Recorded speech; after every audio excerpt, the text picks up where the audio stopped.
Então, eu queria começar a nossa conversa hoje. O senhor imigrou da Alemanha há muitos anos atrás e foi logo no pós-guerra. Conta um pouquinho para a gente desse período pós-guerra, como o senhor decidiu sair da Alemanha e para onde o senhor foi? Bom, como sabem, eu nasci em 1938, ou seja, 82 anos atrás, na Alemanha. Como a guerra já começou logo em seguida, porque nasci um ano antes da guerra, meus pais conseguiram se mudar para Praga em 40 ou 41, não me lembro exatamente o ano, e de lá nós conseguimos passar um período mais tranquilo. No final da guerra, em 45, tivemos que fugir de um dia para a noite, porque os russos estavam entrando e nós fugimos para Viena, na Áustria, para um trecho que normalmente o trem leva 7 horas, nós levamos 7 dias. Mas isso só para dizer aí, Viena, chegando em Viena também era uma cidade quase 45% destruída e tudo estava no chão e nada estava funcionando. Então, meus pais tiveram que recomeçar a vida conosco, os 3 filhos, 2 filhos e uma filha, primeiro para sobreviver. Não? Era a época dos 10 anos seguintes, de 45 a 55, eram os anos mais difíceis, porque não tinha, a própria Áustria não tinha nada, não tinha ainda se reerguida, que só aconteceu em 1955, quando a Áustria fez a assinatura do, como chama, Friedensvertrag, como é que chama isso? O acordo de paz com os 4 aliados. Daí que eu entrei de lá em 1952, entrei na escola hotelaria em Viena, a pedido do meu pai, que ele achava, eu até perguntei, por que você queria que eu entrasse na hotelaria? Ele disse que na hotelaria você talvez tenha chance de poder sair daqui, porque na época não se sabia nem como é que ia ser o futuro tanto da Alemanha como da Áustria, né? Porque estavam todos ocupados pelos americanos, franceses, ingleses e russos. Inclusive, Viena estava dividida em 4 zonas diferentes, e nós estávamos morando na zona russa. Então, era uma época muito, muito difícil. E, enfim, foi talvez uma decisão... A escola de hotelaria era em Viena mesmo ou em outro país? Em Viena mesmo. Na época foram 2 anos, depois passou para 3. E durante o primeiro, segundo ano, tinha que fazer um estágio. E o meu pai tinha um amigo que era um hoteleiro no sul da Áustria, e ele me conseguiu, então, um emprego como estagiário. E aí trabalhei como estagiário garçom, e daí, uma coisa que nem eu nem meu pai sabia, automaticamente tinha que, depois de formado pela escola hotelaria, tinha que continuar trabalhando como garçom. Era como é que eu vou dizer, uma indicação, uma obrigação. Aí de lá eu comecei depois, quando me formei, aí comecei a trabalhar primeiro na Áustria, depois da Áustria para a Alemanha, da Alemanha foi para a Holanda, voltei para a Alemanha, fui para a Suíça, fiquei quase 3 anos na Suíça e voltei para a Alemanha, da Alemanha decidi vir para o Brasil. Essa decisão, nesse momento, eu entendi. Então, a sua formação foi questão de opção, seu pai viu que ali era talvez abrir um horizonte e aí foi estágio, ou vários empregos sociais. Chegou um momento e falou, mas quando foi essa decisão e baseada no Brasil? Por que o Brasil? Por que não? Porque sempre na época da guerra, o que a gente lê é que muitas pessoas queriam imigrar para os Estados Unidos. Tá cortando um pouco a sua voz, mas entendi. É uma boa pergunta, porque quando Eu estava no sul da Alemanha, no final de 1960, e eu estava querendo sair da Europa. A Europa, principalmente a Alemanha, a Áustria, a Suíça menos, estava ainda começando a se reerguer, e a economia estava ainda no início, estava meio fraca, vamos dizer assim. Então eu queria para primeira opção Estados Unidos, segunda Austrália, terceira Nova Zelândia, e nenhuma dessas funcionou, porque na época era muito mais difícil conseguir um emprego lá fora. Aí eu vi num jornal na Suíça, especializado na hotelaria, um anúncio para Brasil. Aí me mandei um currículo e o dono do hotel, depois descobri, era um suíço que era dono do Hotel Ouro Verde no Rio, me ligou, aí combinou, marcamos um encontro em Zurique, da Suíça, para uma entrevista, e ele me contratou como ainda inicialmente como garçom, mas quando eu cheguei no Rio de Janeiro, já tinha dito a ele que não queria continuar trabalhando como garçom, e eu estava fazendo economia para entrar na escola de Lausanne, a escola de hotelaria de Lausanne, que é a melhor do mundo, mas muito cara. Então, estava fazendo a economia, disse que eu aceito a oferta, mas justamente para poder voltar para Lausanne. Aí, quando eu cheguei no Rio, ele imediatamente me colocou na administração, como auxiliar administrativo. E com isso... No Hotel Ouro Verde. Como? No Hotel Ouro Verde. Exatamente. Isso foi o primeiro passo de sair. Deixei de ser garçom graças ao hoteleiro suíço no Rio de Janeiro. Entendi. E aí o plano era voltar para o Los Angeles. Por que isso não aconteceu? Aí a história foi o seguinte: depois de 4 anos no Hotel Ouro Verde, eu resolvi voltar para a Europa. Comprei passagem, navio, lá pedi demissão no hotel, vendi os móveis do apartamento que estava alugado, e tinha um Fusquinha de 1958, com motor de 2060, que eu tinha já vendido para um colega, um ex-colega meu, mas disse que, olha, antes eu vou viajar para Bahia, na volta eu entrego o carro. Só que na volta... Bahia era turismo. Oi? A Bahia era apenas uma viagem de turismo. Exatamente, eu queria conhecer, todo mundo diz que a baiana é bonita, então eu queria saber o que a baiana tem. E um amigo meu que foi junto... Não vou nem perguntar se achou, tá ok? Vamos passar adiante. E aí, na volta, nós tivemos um acidente, capotamos com Fusquinha. E isso fez com que eu tive que ficar. Eu sempre digo, alguém lá de cima me avisou, disse que não, você tem que ficar no Brasil, você não vai voltar para a Europa. E deu que deu. Não? Bom, aí, diga. Verde. Aí ficou no Ouro Verde. Não, aí já tinha saído do Ouro Verde. Aí eu comecei a procurar emprego, mas não achei nada adequado na altura que a gente, do meu conhecimento, trabalhei até 3 meses no Hotel Excelsior, mas saí logo em seguida.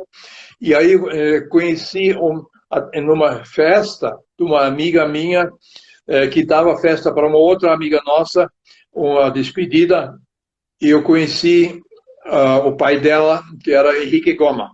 O Heinz Goma era alemão, judeu de Berlim, que chegou ao Brasil em 1939, fugindo do nazismo.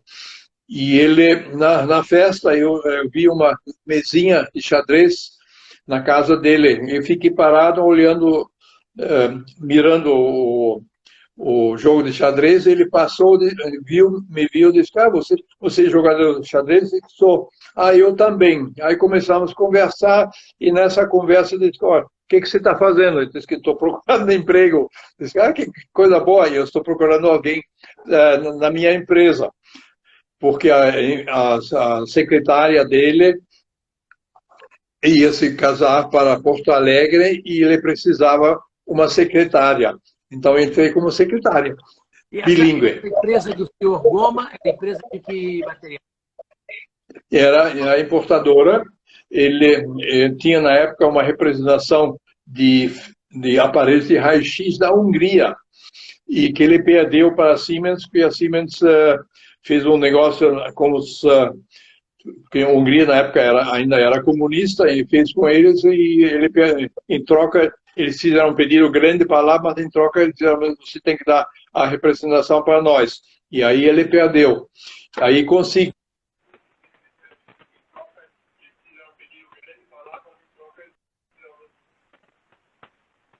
O áudio dele.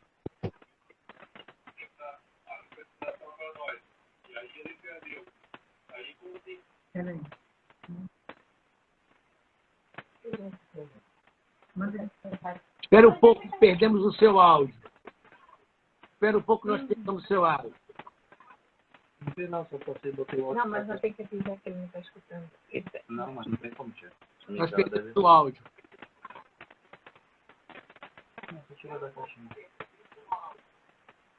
Olha só, foi falar da baiana. Olha a censura, hein? Cuidado, hein? Cuidado com a água ali atrás. Eu sabia que eu ia falar. Mas ninguém me escuta.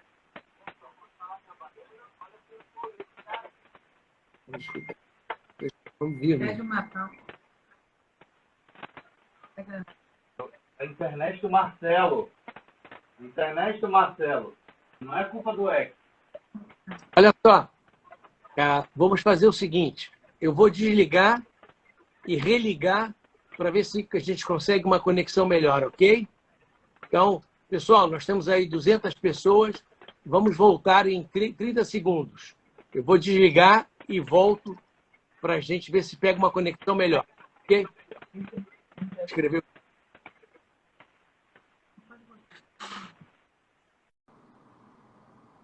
Voltei. Voltou, presidente? Voltei. Está me ouvindo bem? E agora estou ouvindo bem. Troquei o telefone, troquei tudo. Isso mesmo. Olha só, nós paramos quando o senhor disse que foi à Bahia ver o que a baiana tem, e aí vamos pular esse assunto para não criar problema, e vamos voltar, então, ao seu primeiro emprego. Pula essa parte, depois a gente fala no privado. Tá bom? Tá bom. Vamos lá, Tá então. ótimo. O seu Henrique Goma lhe ofereceu um emprego de secretária, e o senhor aceitou. É uma empresa dele que fazia importações de que material mesmo?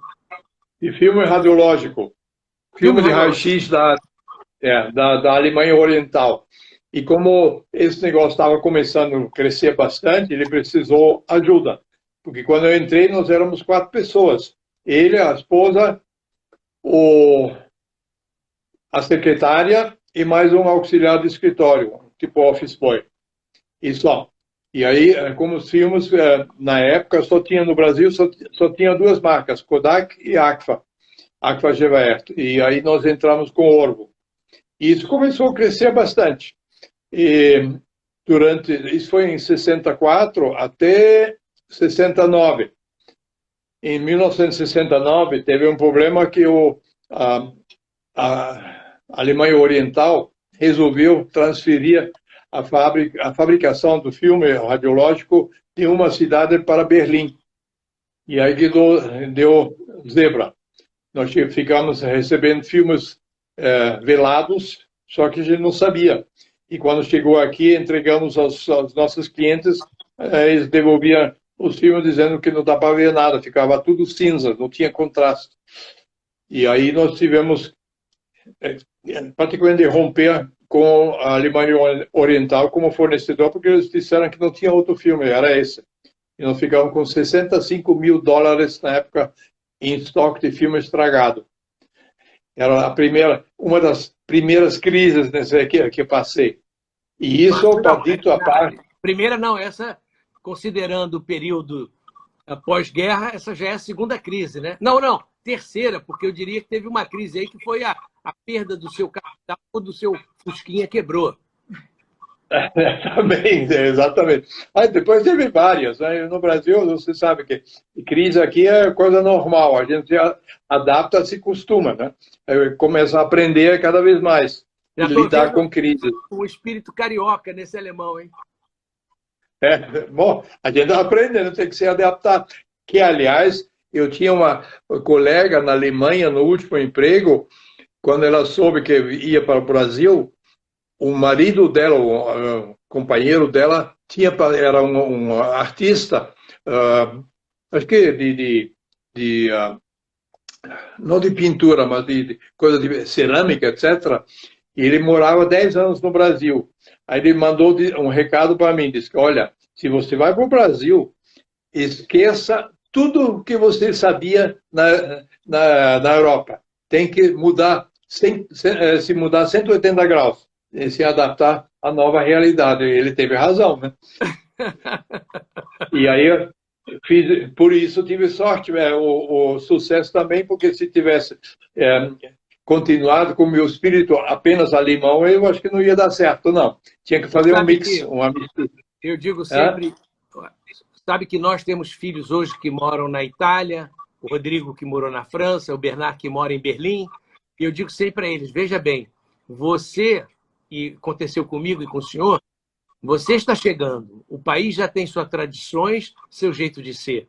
Não tente mudar o país, na verdade, você que tem que se adaptar àquela realidade. Isso mesmo. Então, assim, eu me dei muito bem quando morei na França, porque me adaptei e acho que esse foi o segredo da sua vitória. Mas aí acabou o comércio do filme, porque o fornecedor era inadequado. Vocês venderam o quê?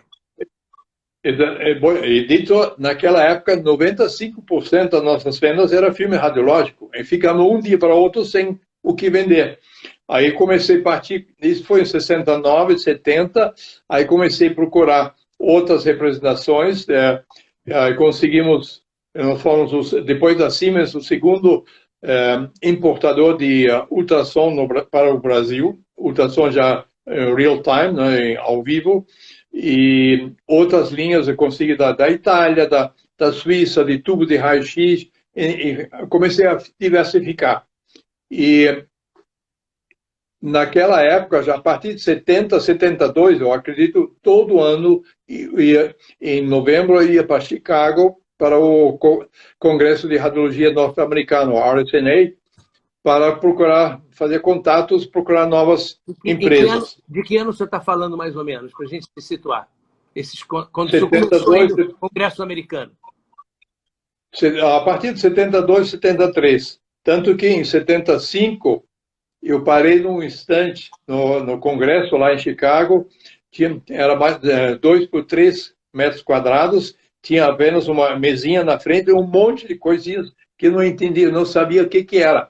Aí eu tinha um senhor lá, mais ou menos de meia idade, acho que na época talvez tinha uns 50 anos, 45, 50, com a esposa dele. Aí me apresentei, ele disse: My name is Bill Cook. Nice to meet you. E aí ele disse: mas explica o que você tem aqui na mesa. Aí me explicou que era um cateter, que era um fio guia, que é uma agulha, qual era o sistema cell de punção. E eu me interessei, disse que eu posso importar isso e vender isso no Brasil? Pode, você pode, onde você quiser, só não pode vender nos Estados Unidos, porque eu vendo direto. Só uma pausazinha. Uma pessoa perguntou aqui uma coisa interessante. Voltaremos já ao Bill Cook, mas perguntaram, quando o senhor chegou ao Brasil, o senhor falava português? Nenhuma palavra. Facilitou bastante, né? Falar em alemão na Bahia deve ter sido o máximo. Bom, eu falava inglês, francês, alemão, inglês e um pouquinho de italiano. Então, tudo isso ajudou muito. E no Brasil, eu primeiro tive uma professora contratada pelo hotel para me ensinar português, o básico, e depois a convivência, né? E depois, mais tarde, conheci a minha primeira esposa, a Vânia, que era uma excelente professora de português e me ajudou muito. E aí comecei a falar direitinho. Muito bem. Então, aí, está explicado para quem não sabe, quando a gente conhece vários idiomas, vai para outro país, isso ajuda a aprender mais um, quer dizer. Muito. E outro segredo é ter um bom relacionamento amoroso, ajuda mais ainda. Sempre, né? Sempre. Isso não tem nem dúvida. Mas não vamos entrar nesses detalhes, não, É viu? melhor não, melhor não. Vamos partir para o Bill Cook. Aí o senhor falou Bill Cook, quer dizer, não vendo nos Estados Unidos, mas posso vender no Brasil. E o que ele tinha para vender? Na verdade, naquela época, talvez, eu vou dar um chute, talvez 2 dúzias de produtos catéteres, principalmente catéteres radiológicos, né, de diagnóstico, como Cobra, Simons, não me lembro mais de todos os nomes, e os fio-guias, que era na época só era fio-guia comum, não tinha nem teflonado, nem que tem hoje em dia qualidades muito superiores. Era bem simples. Tanto que eu trouxe a representação para o Brasil e depois do primeiro ano, nós vendíamos nada menos que $2.500 o ano inteiro. Aí o Henrique Goma falou para mim... Você falou agora em dólar. Me diga uma coisa, porque a gente não faz ideia. O que representava naquela época o dinheiro brasileiro em relação ao dólar? Tem alguma ideia? Olha, é difícil me lembrar, mas nós, na época também tinha altos e baixos, né? Tinha época de alta inflação, tinha épocas de maior estabilidade. Eu sei que nos anos... Muito, né? A moeda mudou muito nessa época, né? Mudou. Era cruzeiro novo, cruzado novo. Tinha tantas moedas, né? E sempre cortando alguns zeros, mas continua na mesma bagunça de sempre, né? Então era difícil. Eu sei que quando nós trabalhamos com, por exemplo, com linha de ultrassom, tinha uma representação da Áustria, que chamava Kretz-Technik, que era um dos primeiros que ainda com o sistema estático. Um aparelho desse custava mais ou menos $40 mil. Era muito dinheiro. Porque na época, o dólar valia mais, talvez, do que hoje em dia. Né? 40 ou $50 mil na época, hoje seria talvez 100 mil ou mais. Porque o dólar também se desvalorizou um pouco. Enfim, era uma época difícil. Interessante. Me diga uma coisa. E essa empresa com Bill Cook já vendendo, ainda era junto com o senhor Goma ou essa hora o senhor já tinha partido? Na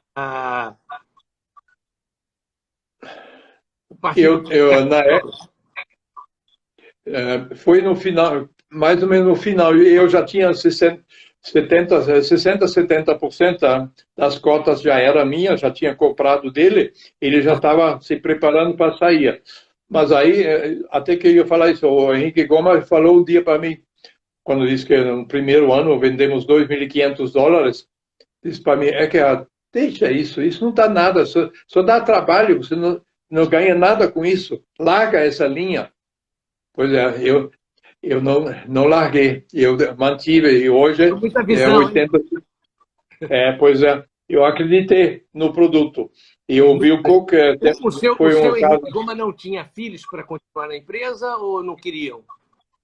Tinha 2, mas não queriam. Eu tinha um filho e uma filha. A filha ela se casou com um médico que trabalhou depois na World Health Organization e o filho trabalhava conosco uma época, até entrou na sociedade, mas não me lembro o ano, mas eu acho que foi em 72, mais ou menos, que ele saiu da empresa, que não se dava muito bem com o pai. No sentido que nós começamos às 7h30 da manhã a trabalhar, ele chegava às 7:45, 8, e levava bronca, né? Aí, depois, uma hora, eles se separaram. Sorte minha. Ele abriu depois uma empresa... Eu acho que já começa aqui a lição de coragem, empreendedorismo, perseverança, disciplina, Isso. foco no trabalho. Já na metade dessa conversa, a gente já tira essas lições. É isso mesmo. E ainda ia acrescentar ética e honestidade. São duas coisas que faz parte, apesar que não é sempre reconhecida, mas faz uma grande diferença. Muito E bem. nós tivemos, né? Mas a empresa continuou crescendo e, num dado momento, o senhor tem 3 filhos, 2 do primeiro casamento, uma filha do segundo casamento, aliás, que está prestes a lhe dar um futuro neto. Parabéns. Parabéns a ela. Obrigado. Parabéns à filha. Mas, num dado momento, os seus próprios filhos começaram a trabalhar. Parece que primeiro o Stefan e depois a Tatiana. Quando foi? Não, ao contrário. Primeiro Tatiana. Entendi. Isso foi quando em 79, eu me tornei 100% dona da empresa. Henrique Gomes se aposentou e 2, 3 anos depois ele faleceu. E primeiro precisei sócios, mas os filhos ainda eram menor de idade, então não poderia ser. Eles entraram, agora tem que pensar, eu acho que foi no final de 70, não, início dos 80, nos anos 80, 82, e a primeira foi a Tatiana. 87, me disse. 87, pode ser. Eu sei que a Tatiana queria trabalhar, ela estava estudando, estava na faculdade na PUC, estudando advocacia, no direito, e aí um dia veio para mim, pai, eu estou querendo trabalhar. Disse que tudo bem, vamos procurar um emprego para você. Era mais de novo uma crise, era difícil para achar emprego também. Aí disse, não, eu já tenho emprego. Que coisa boa. Aonde? Disse que na sua empresa. Disse, que coisa boa. Então é assim que ela entrou. E autocontratou. E 2 anos. Aí contratei, mas com um salário mínimo para o primeiro mês. E ele disse que aí foi assim, uma moça da tesouraria tinha pedido demissão. Ele disse que você pode entrar nesse lugar, mas eu te dou 3 meses para você poder ganhar a mesma coisa que ela ganhava. Eu acho que eram 3 salários mínimos na época, mas você no primeiro mês 1 salário, segundo 2 salários, depois 3. Aceita? Aceito, sim, senhor. Então estava feito. E 2 anos depois o Stefan também, porque ele também estava estudando na PUC, mas ele, com o curso dele de economia, era só diurno, não tinha curso noturno, então ele só podia entrar depois que ele se formou. Eu fui 2 ou 3 anos depois ele também entrou. E em 93, eu acho que a Micaela também entrou na empresa primeiro aqui em Curitiba, eu já estava aqui, e depois em 93, não, 80, 90, 2002, mas mais ou menos. Num dado assim. momento, desculpa lhe interromper, mas num dado momento o senhor se afastou um pouquinho da empresa. Ficou a Tatiana e o Stefan, o senhor foi trabalhar em outra área. Outra área Foi. não, outra empresa, não? Foi a Medrado. Isso ocorreu em 93, quando eu mudei para Curitiba. Um ano depois, o diretor comercial da Medrado de Pittsburgh me contatou perguntando se eu queria trabalhar para eles. E na época, mais ou menos na mesma época da Cook, nós já tínhamos a representação deles no Brasil, que eles fabricavam injetoras angiográficas. Angiográficas depois também para tomografia, para ressonância. Aí achei uma boa ideia, aí falei com o Stefan e Tatiana, vem cá, vocês topam dirigir a empresa sozinho, porque eu tenho aqui essa proposta e eu quero, durante 5 anos, dirigir, eles me ofereceram a diretoria para a América Latina. Eu tinha que montar uma rede de distribuição e de assistência técnica. Aí disseram, topa. Diz que eu fico aqui como conselheiro, estou no Brasil, ou viajando, mas sempre à disposição, qualquer coisa, vocês precisam de conselho, estou à disposição, mas eu vou trabalhar durante 5 anos em outro lugar. Os 5 anos se tornaram quase 10, era 9. Tanto que eu só parei depois que eu tive a primeira trombose na perna, disse que não, agora chega, agora eu vou parar. Bom, era 9 anos e meio, quase. senhor falou em trombose na perna. Antes de continuar com esse assunto, tem uma pergunta de um convidado nosso aqui, que é um cirurgião, grande amigo nosso lá de Campinas, que pergunta ao senhor, o doutor Gustavo Meirelles pergunta, se o senhor imaginava que cresceria tanto quanto iniciou, qual era a sua expectativa inicial do negócio? Uma pergunta difícil, né? É uma pergunta difícil, primeiro porque na época já, por exemplo, nós começamos com filmes radiológicos em 64, 65. Era uma época relativamente comercialmente boa. O Brasil estava os primeiros anos de regime militar e a economia estava estabilizada, estava tranquila. Tanto que se pagava menos impostos que hoje, bem menos, e se trabalhava bem. E não tinha menos concorrência também, menos empresas no ramo. Então, nós víamos que tinha uma chance de crescer. Tanto que crescemos de 4 para mais ou menos até 69, quando deu o PAC da qualidade, para 30, 35 pessoas. Então, já teve um pulo bastante grande. Agora, o grande...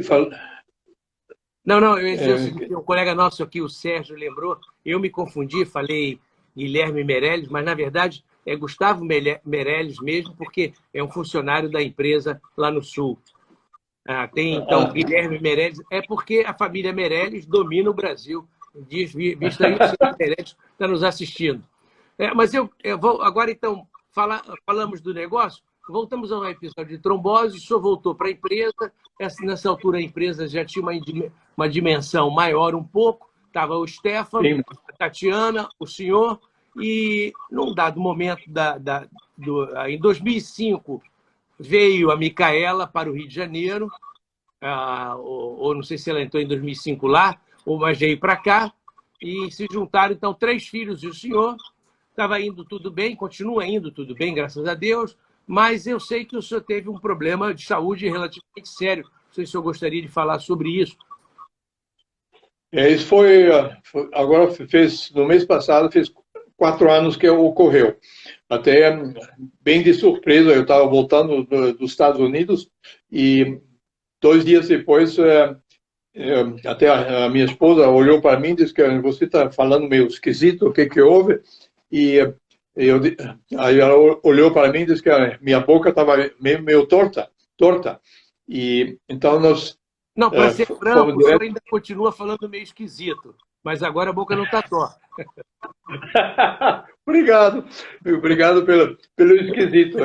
Mas, é meio alemão, meio português, mas olha só, compreendemos 100% e está sem nenhum desvio. Tá bom, eu aceito. Aí ela notou que a sua boca estava torta e falou, vamos ao hospital.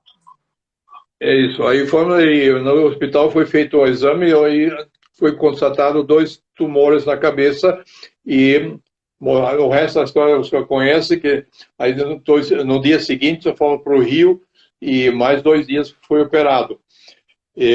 A minha grande sorte, eu acho que primeiro ter ido para o Rio, segundo ter recebido um tratamento VIP, não somente do senhor, mas da sua equipe, dos seus amigos, do Gustavo, doutor Gustavo, né? E depois, em posterior tratamento do Rio, Gustavo Adolfo, né?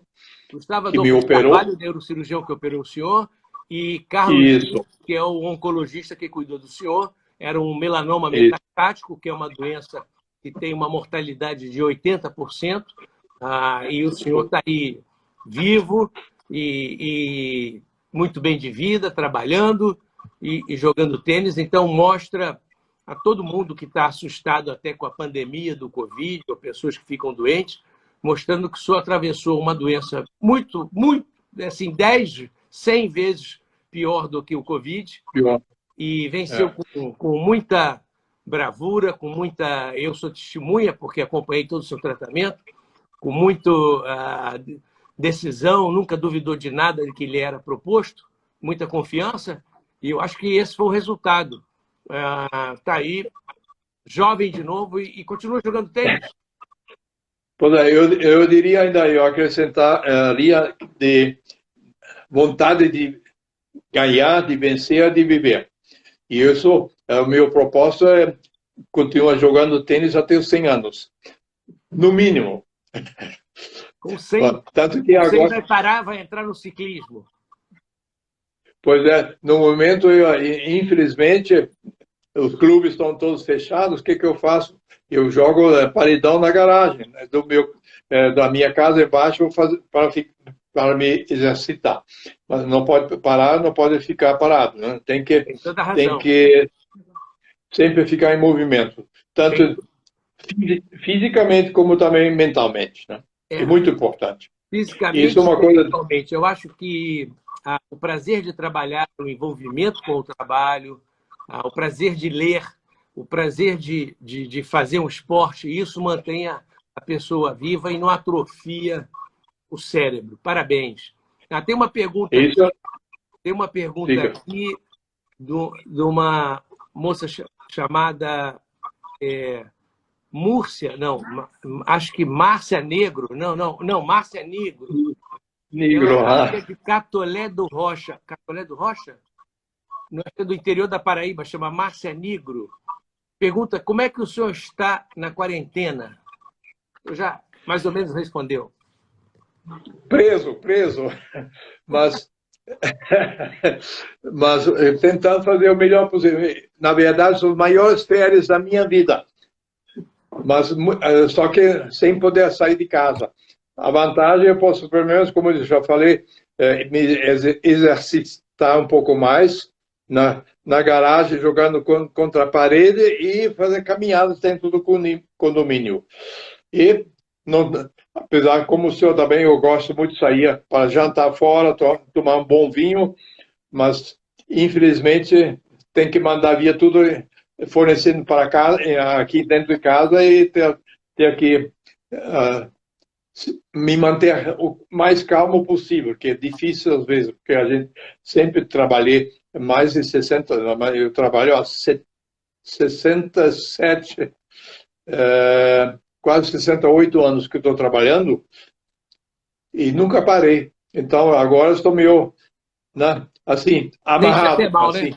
Falando nisso, nós não estamos acompanhando de perto o Rio de Janeiro. Eu discuto muito com os colegas médicos aqui, eu acho que são vários Brasis, né? Porque o Brasil é um país muito grande e cada região tem uma peculiaridade. Outro dia eu falava com um amigo meu da França, para ele ter uma ideia do que é o Brasil, que só Minas Gerais equivale a 16 vezes a França. Minas Gerais equivale a 16 vezes a França. Então, ele ficou meio tonto assim para entender o tamanho do Brasil. Então, o que eu digo isso porque o que está acontecendo hoje em Curitiba, o que está acontecendo em Cuiabá, em Goiânia, em Recife, no Ceará, no Manaus, cada região do Brasil, cada estado tem sua realidade. É difícil, eu me entenderia na posição de um coordenador de saúde do Brasil, uma posição muito difícil, porque cada um tem sua peculiaridade. Não dá para ser... Eu acho que não tem um remédio, digamos assim, para todas as doenças do Brasil. Cada estado vai ter que se adequar à sua realidade. Como é que está Curitiba? Olha, Curitiba, eu acho, tá uma das capitais mais bem controladas de todas. Os últimos números que eu soube, eu acho que só de casos de óbitos são 39 casos até agora, e casos efetivos infectados não chega a 300.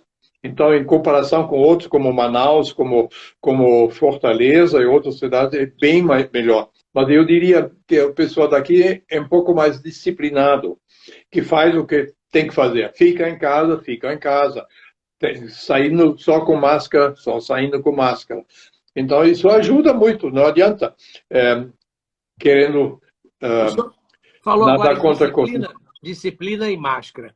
O que a gente está antevendo agora é que, talvez, final de maio, início de junho, comece a haver um relaxamento, porque parece que a curva começa a cair de contaminação, mas parece que isso vai mudar a nossa forma de relacionamento, tanto social quanto o nosso relacionamento em termos de ocupação, de trabalho. Eu acredito que teremos que trabalhar de máscara sempre, teremos que evitar aquele caloroso abraço e aperto de mão do brasileiro. Quer dizer, essas coisas serão evitadas, não? Como é que o senhor vê isso? A empresa deve fazer assim, talvez um rodízio de funcionários, trabalhar metade num dia, metade no outro, para ficar mais espaçado, não ficar todo mundo dentro de uma sala. Quem puder trabalhar de casa, por exemplo, muita gente de equipe de vídeo, talvez pudesse, da equipe de vendas, podia trabalhar de casa, como hoje a gente viu aquela XP Investimentos, que há pouco tempo o Guilherme Benchimol fez uma live com a gente aqui, excepcional, maravilhosa. Então, será que talvez seja o caminho de botar parte da equipe trabalhando de casa, diminuir o contingente dentro da empresa? Eu acho que sim. Muita coisa vai mudar para sempre. Por exemplo, muita gente vai poder trabalhar em casa desde que o governo mude a lei, porque hoje pode, mas disseram só durante a pandemia e depois. Tem que mudar. Nós temos que nos atualizar, modernizar e seguir o caminho de outros países. Não podemos ficar para trás. Claro. Então, isso é um caminho. Mas também, socialmente, também acredito vai haver mudanças. Por exemplo, até que nós conversamos esses dias, na Europa já estão modificando, criando novos caminhos só para bicicleta, para bicicletários. Vai se andar mais de bicicleta do que de carro. Eles também têm a vantagem lá, eles têm o transporte público bem mais avançado que nós aqui, mas aos poucos os nossos governos, seja federal, estadual ou municipal, vão ter que se adequar, tem que se adaptar. Ou seja, se o senhor dissesse bem, para me aconselhar a investir, diga assim, não invista em companhias de petróleo no momento. Parece que é melhor fazer uma indústria de bicicleta. Talvez seria uma opção, né? E já tem até bicicleta elétrica, vai ter talvez também motocicleta elétrica, e o caminho é esse. Já existe bicicleta, motocicleta e carro elétrico, né? Tudo isso já existe. O senhor falou de uma coisa interessante, o senhor que aprecia o tênis, eu estava lendo na World Economic Forum, até 2018 se gastava com os 10 maiores ligas esportivas, a de basquete americana, a de futebol americano, a de futebol estilo soccer brasileiro, europeu. Bom, 10 maiores ligas, 450 bilhões de dólares por ano. Esse é o orçamento dessas indústrias. Sendo que desses 450 bilhões, mais de 50% eram fornecidos pelas empresas que transmitem esses jogos. Ou seja, o dinheiro da transmissão vai até aumentar. Com certeza, porque eu não acredito que os estados vão voltar a ser como foram até agora, essas aglomerações enormes e sendo exprimido pelos vizinhos. Isso vai ter que acabar por muito tempo ainda, pelo menos até que surja uma vacina que salve a população da Terra inteira, não é só do Brasil, todos os países estão na mesma situação. Imagina assistir o jogo do Federer contra o Djokovic pela televisão, podendo estar ao vivo ali? Pois é, não é a mesma coisa, tanto que eu fui assistir ao US Open e o Miami Open, isso é uma diferença enorme. Até a bola ela voa mais rápido do que na televisão. Dá uma diferença muito grande. Mas é gostoso, né? Ao vivo a gente não tem o replay, né? Isso é verdade. Enfim, mas... Olha só, tem uma pergunta aqui, aproveitar um pouquinho agora essa pausa. O Laudelino Roberto pergunta se é verdade que o senhor viajava de Fusca para Recife. Viajava mais que uma vez, no mínimo 3 vezes. Isso, detalhe de Fusca, sozinho e sem rádio. E eu estava cantando sozinho para não dormir no Mas volante. é claro que tinha ar-condicionado e vidro elétrico, né? Ah, sim, claro. Não, detalhe, naquela época, a partir de Salvador, era chão. Não tinha asfalto até Recife. Mas Era sim, mas você só tinha de terra. direção hidráulica, né? Ah, claro. Tá tudo, câmbio automático, tudo. Mas sabe uma coisa, era gostoso. Era um super Fusca, né? Olha aqui, Mas a Ana Lúcia, diga. a Ana Lúcia lá de Catolé do Rocha também, que trabalha com a Márcia, no interior Sim. da Paraíba, pergunta de tantas coisas que o senhor enfrentou, o que teria a dizer aos seus 400 funcionários e admiradores diante de mais uma crise? Em primeiro lugar, não é a primeira nem a última crise. Eu já passei 6 ou 7 só aqui no Brasil desde que cheguei. A primeira, logo depois de 6 meses estando aqui no Brasil, já foi a primeira crise que um presidente na época que jogou a toalha. Talvez alguém de vocês se lembra que era o Jânio Quadro na época. Mas, então, crises são para ser vencidas. Primeiro, nunca deixar de ser otimista, porque nós sempre vamos para frente, sempre pensando o dia amanhã, depois da manhã, mês que vem, ano que vem, e igual com a bolsa, sobe, desce, sobe, desce, sobe, desce. Ter paciência, né? Ter paciência, exato. E um grande detalhe, qualquer empresa, como qualquer pessoa física, particular, nunca deixa de ter uma reserva para a próxima crise. Porque se você não fizer isso, você não sobrevive. Esse que eu acho que é o...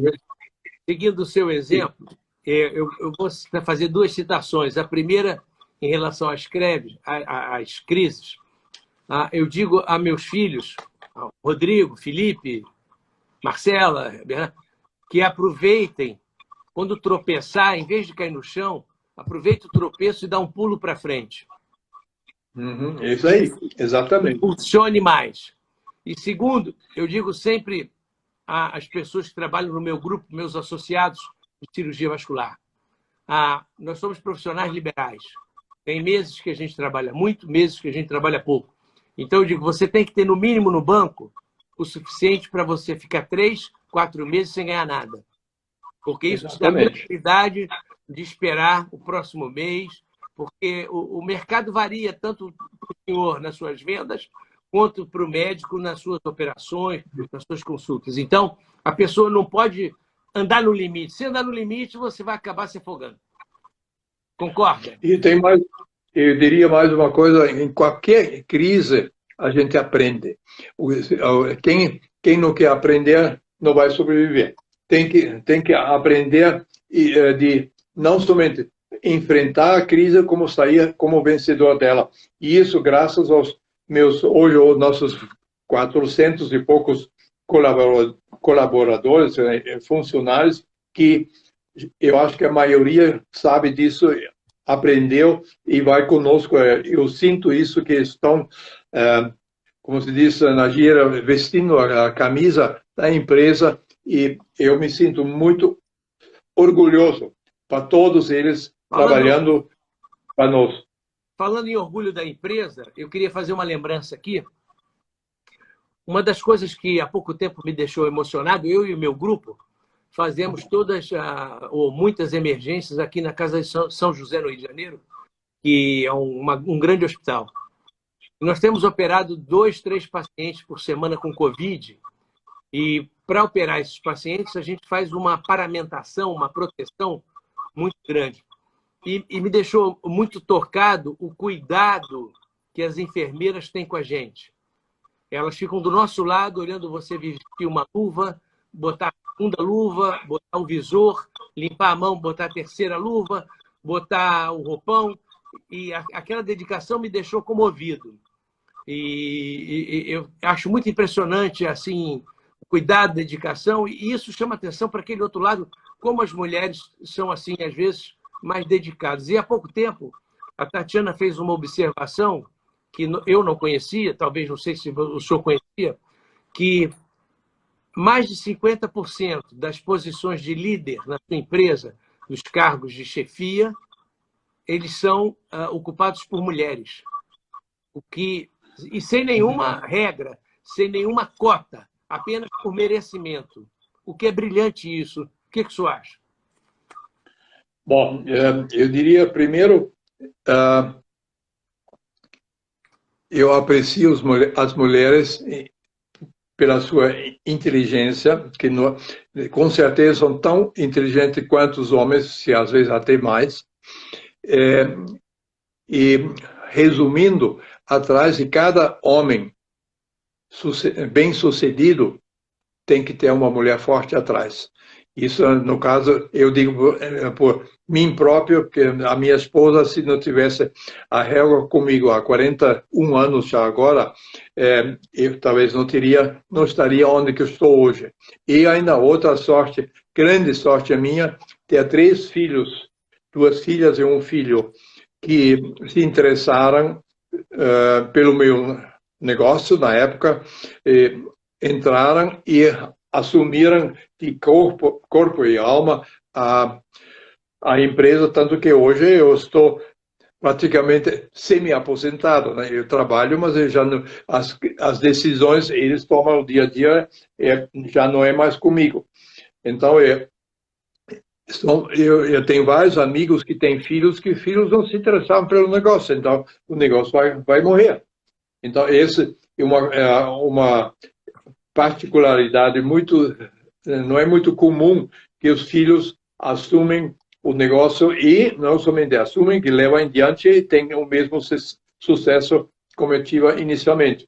E eles também, graças às minhas noras, aos meus genros, incluindo o Dr. Marcelo, que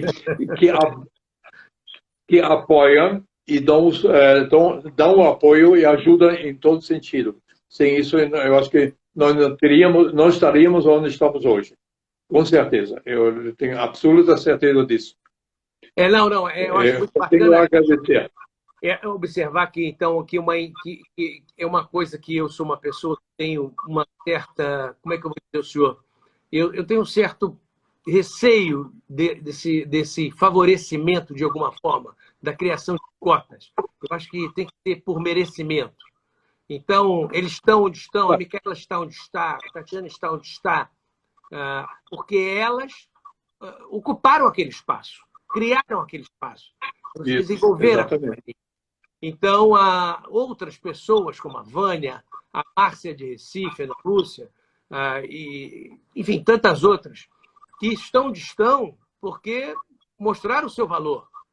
Não foi preciso dizer assim, não, eu preciso ter uma mulher que cuide de São Paulo por ser mulher. Então, não houve cota. Simplesmente houve competência. Competência, dedicação e capacidade. Né?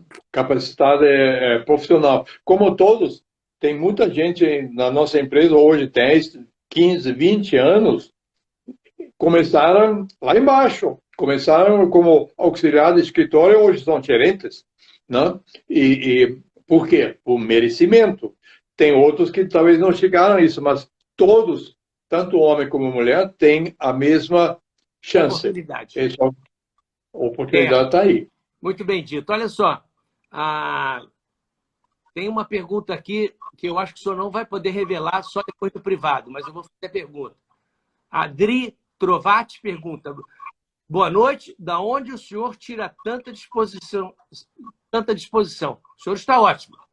Então, não podemos revelar o que o senhor toma, é segredo, essa fórmula. Pô, eu primeiro faço a mesma coisa que o senhor, eu tomo um copo de vinho todo dia, no final do dia, antes de dormir. Mas saúde. Eu acho... saúde. Hoje, aqui é só água, por enquanto, mas o vinho vem depois. Eu acho uma das coisas, a sorte minha ter sido nascido em maio, que eu sou touro. O touro não desiste nunca.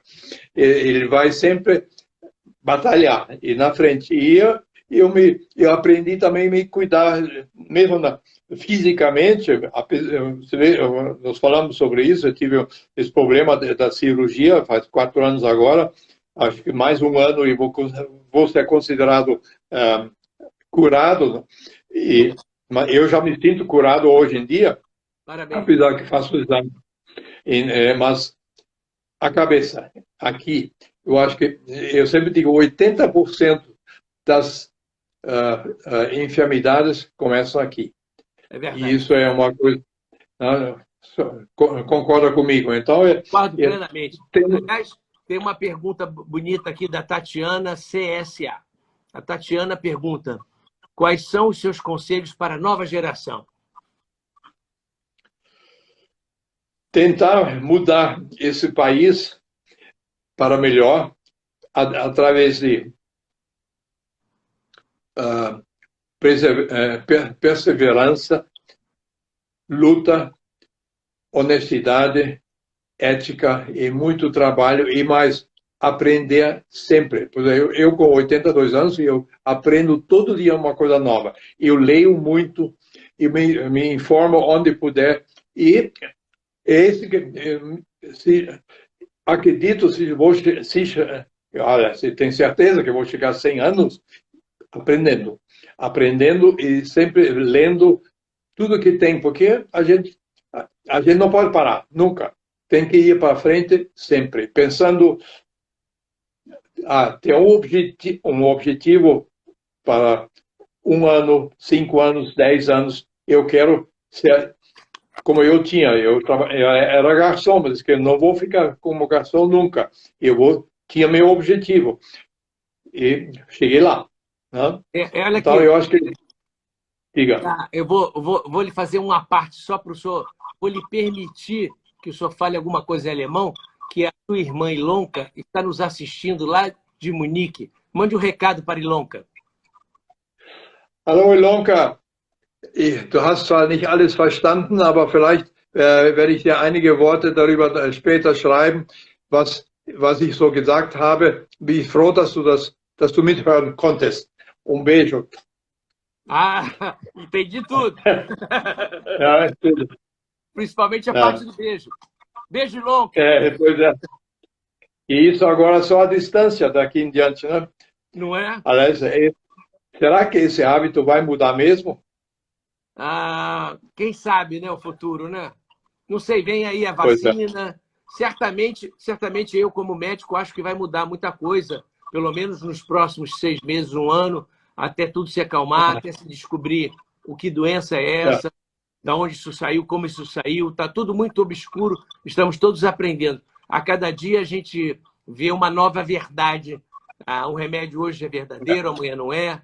Então, mas em pouco tempo, eu acho que em 1 ano, 2 anos, a gente vai começar a entender melhor. Não é a primeira vez que a humanidade fica apreensiva ou fica em pânico com alguma doença. Não é a primeira vez e não será a última. Então, eu acho que isso vale. Eu aproveito a sua mensagem para dizer uma coisa que eu sempre também digo aos cirurgiões, que são meus colaboradores associados. Quando nós temos um insucesso, graças a Deus é raro, mas quando a gente tem um insucesso, eu digo assim, vamos sentar aqui agora, rever e vamos ver onde a gente errou. Porque, de alguma forma, a gente tem que entender o que aconteceu para não repetir esse erro e crescer nesse insucesso. Então, a gente tem que pegar a falha, você aprende mais na falha do que no sucesso. No sucesso, todo mundo beija, abraça, bate palma. Mas eu acho que na hora do fracasso é que você tem que sentar com a equipe, colocar o peso nos seus próprios ombros e dizer, errei. Vamos sentar aqui, entender onde a gente errou e a partir daqui a gente vai fazer melhor. Acho que esse é o caminho e essa é a sua lição de vida. Eu concordo plenamente com isso. Exatamente o que eu sempre digo. Nos meus erros, eu aprendo a melhorar para o futuro. Porque o erro... Quem repete o erro porque é burro, né? Para dizer bem claro. Eu posso errar, mas eu não vou repetir meu erro. Eu tenho que aprender com ele. Isso que me faz melhorar na vida, tanto no trabalho como particularmente em todo sentido. E nós estamos aqui para melhorar, para aprender e para melhorar nossa vida e nosso convívio também, né? Com todos que temos em volta, tanto com nossos filhos, com nossos netos, com esposa, esposo, marido, etc.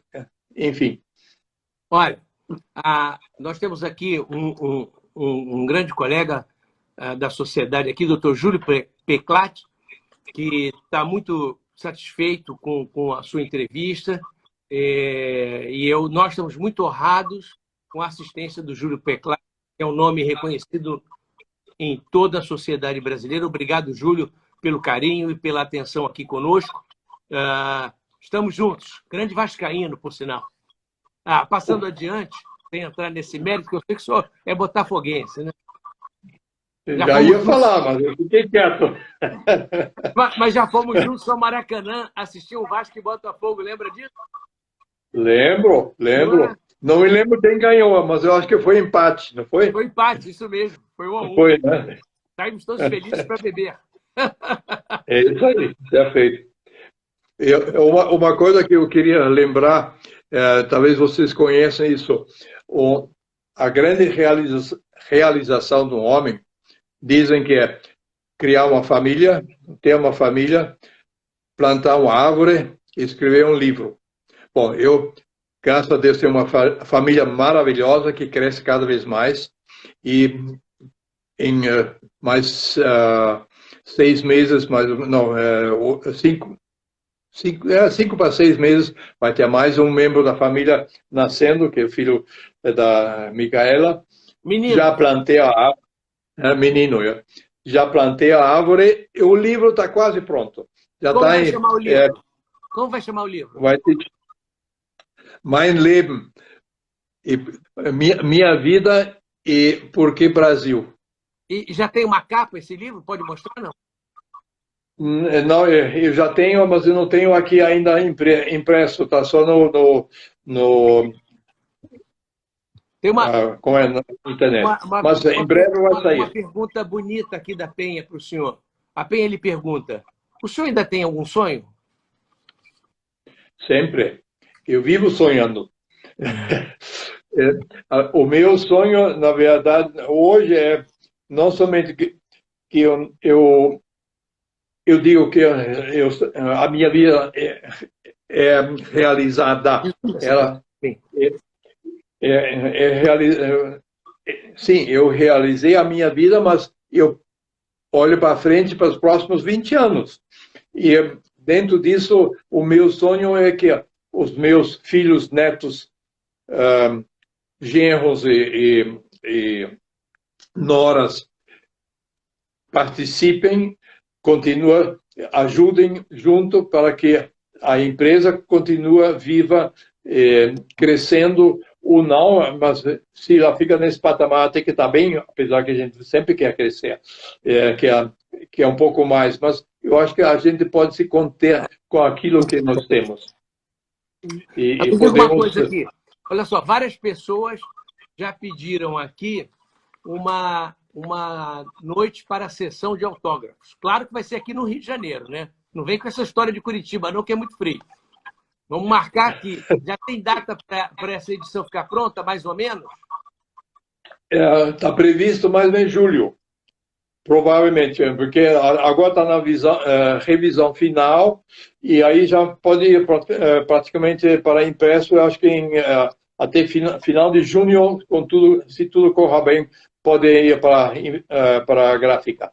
Então, em julho, creio que em agosto, setembro, quando a crise estiver acalmada, talvez a gente possa fazer uma sessão de autógrafo real. Não virtual. Podemos. Não virtual. Não.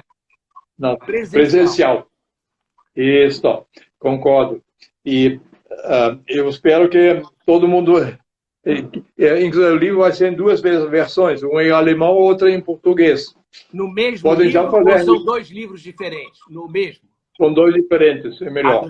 2 diferentes.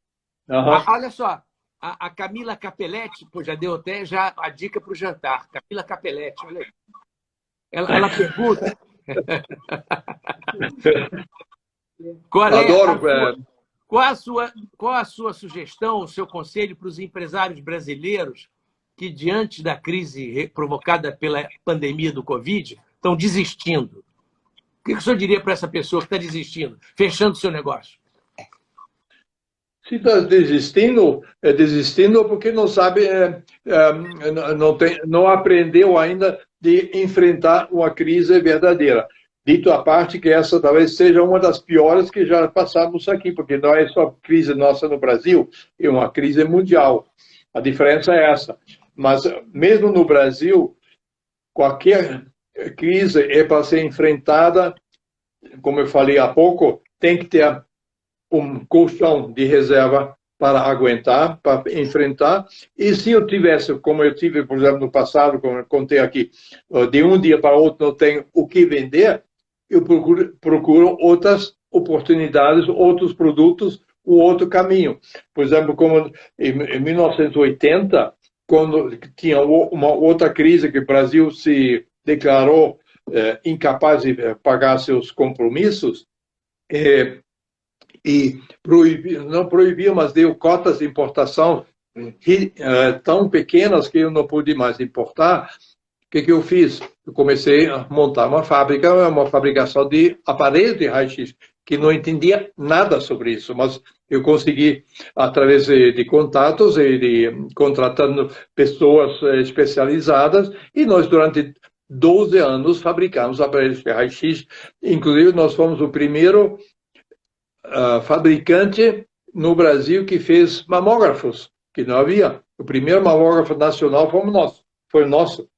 E então era uma decisão de sobrevivência, porque se você não procura um novo caminho, se aquele caminho não deu certo, procura outro.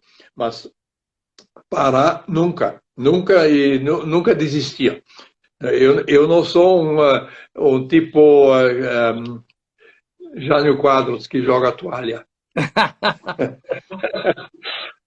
Olha aqui, nós estamos ainda, faltam uns 5 minutinhos. Eu queria fazer umas perguntas informais agora. Gosta de viajar? Tem alguma preferência para viajar? Adoro viajar. Qualquer país, enquanto mais longe, mais interessante. Mas tem países que me fascina, que ainda não conheço, que é a Austrália, Nova Zelândia, são países que eu acho que vale a pena de conhecer, porque são, por exemplo, a Austrália é um pouco parecido com o Brasil no sentido de tamanho, mas não em população, mas um país que começou, que foi colonizado com delinquentes, né, praticamente, na época, e olha como eles estão hoje. Né? Então, tem muita coisa para aprender com eles. Que na Austrália, eu estudei a história da Austrália por interesse também, por comparar com o Brasil, e que foi colonizada com quase marginais, pessoas condenadas, e era um país como o Brasil, cheio de corrupção até os anos 60, quando uma turma de jovens procuradores muito ativos tomaram as rédeas, processaram e fizeram, vamos dizer, uma lava-jato que deu certo, e o país entrou no eixo dali para frente, porque até então também era um estilo Brasil. E o senhor nunca foi para a África, onde a Tatiana tem paixão, e eu também, o senhor Tiago, não tem vontade de ver lá os leões, os rinocerontes? A vontade tenho, sim. Ainda não tive oportunidade de ir. Vocês nunca me convidaram a acompanhar vocês?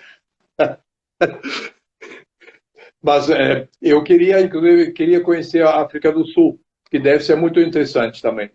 Então, para ver como que eles conseguiram não somente eliminar a apartheid que tinha, como também eles conseguiram montar a preservação da natureza em grande estilo. Acredito que eu não sei dizer sobre os outros países, como o Quênia e a antiga Rodésia, como é que chama hoje? Nós visitamos vários países da África, né? a África do Sul, a Tanzânia, Botsuana, o Quênia. E vou lhe falar, a Tanzânia, eu tenho o seu nome por causa daquela pedra azul, tanzanita, linda, eles são os maiores produtores de alimento da África. Mesmo assim, alimento e pedras preciosas. Mesmo assim, ainda sofrem porque o dinheiro fica distribuído apenas na corte, digamos assim, numa pequena classe política. A população passa fome. Nós temos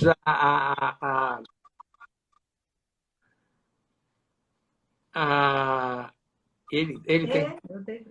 não, até a Tatiana está me lembrando, nós fomos para o Quênia também, que é interessantíssimo, porque tem uma grade, uma cerca de arame, assim, de 3 metros de altura, que já separa a savana, floresta, entre aspas, da cidade.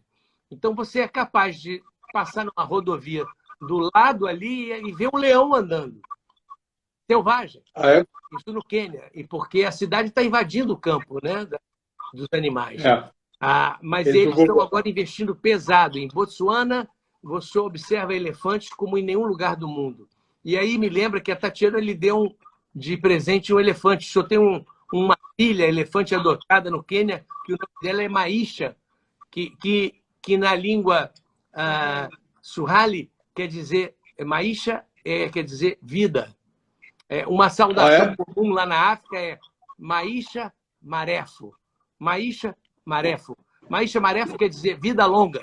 Então, nós estamos terminando a nossa live. Eu diria para o senhor, Maisha Marefo, vida longa, obrigado. Foi um prazer.